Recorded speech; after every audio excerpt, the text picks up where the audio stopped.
house survey. So meron akong new arrival na 2019 Toyota Vios automatic gas, C-variant ito. So, in-upgrade din po ng previous owner yung loob niya, head unit, at pinalagay ng 360-degree camera. Tingnan natin loob. Bali yung owner nito babae. Hindi siya first owner, second owner po siya. Pero sa amin kasi, hindi sa amin issue kung kahit pang ilang owner ka kasi nakadepende naman kami sa kondisyon ng sasakyan. So upon checking naman, kumusta naman to sa quality test namin, so far okay po siya. Tingnan natin, ito yung actual mileage niya. 36,000. Legit mileage po yan. Yan. Chinek po namin yan. Tapos tingnan nyo po itong head unit niya. Yan, naka 360 degree. Start natin yung auto.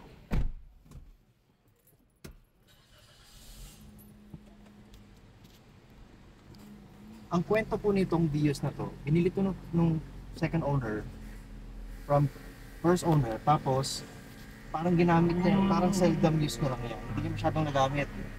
Kasi nag-work from home siya sa Las Piñas. So ngayon, bihira siya lumabas. Kaya nung nabili niya to, halos hindi niya talaga totally nagamit.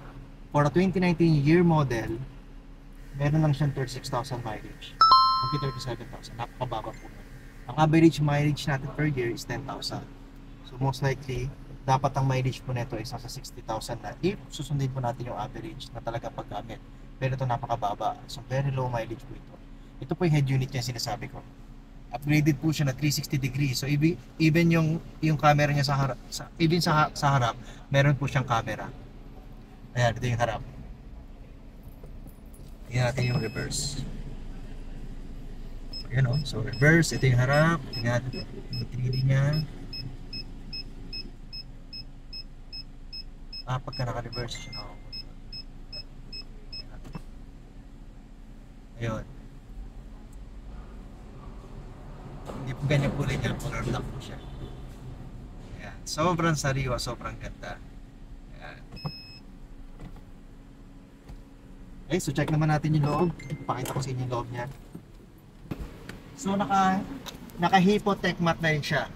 So medyo high-end na matting po yan. And then naka leather seat cover. Kung ayaw po ninyo nito, pwede ko siyang patanggal. I-retain po natin yung stock kasi naka-cover lang naman to. Pero I suggest, so far naman maganda po yung cover. Pwede pa po natin magamit to para ma-protectionan din natin yung stock niya. Okay? Yung camera niya sa akin.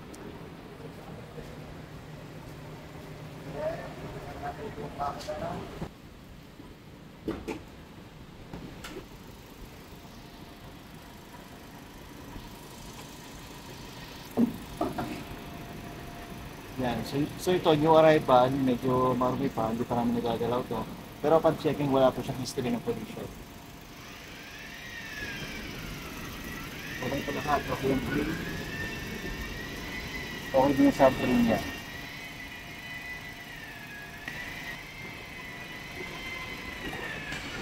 Okay, so tingnan naman natin loob. So ganun din, naka-Hippo Tech mat, kaya naka-seat cover din siya. Ayan. Then naka-alloy wheel. Tapos yung horn nito, upgraded na rin. Naka-Bosch Europa ata. Ito pa yung sign na bago na kasing driver noon. Pero hindi niya masyadong ginamit. Check naman natin yung financing niya. Ito yung financing niya. So 65K cash out only. Cash price niya 498,000. Pero pwede nyo siyang mabili through financing. 65,000 all in cash out only. Included na po yung channel ng insurance. Then yung 4 years niya, 16,000. Ipopost ko dito. Okay? So if ever na interested po kayo sa unit, again 2019 Toyota Vios E automatic gas, 498,000 only, 65K all in cash out. Kung pala kayo showroom, hanapin nyo lang po ako, Brian Asenjo. Then, i-assist po kayo sa unit lang. Then don't worry, papagandahin pa po namin ito, PPMS pa namin before i-release. And dadaan po ito sa pre-delivery inspection. So again, thank you so much. Have a nice day.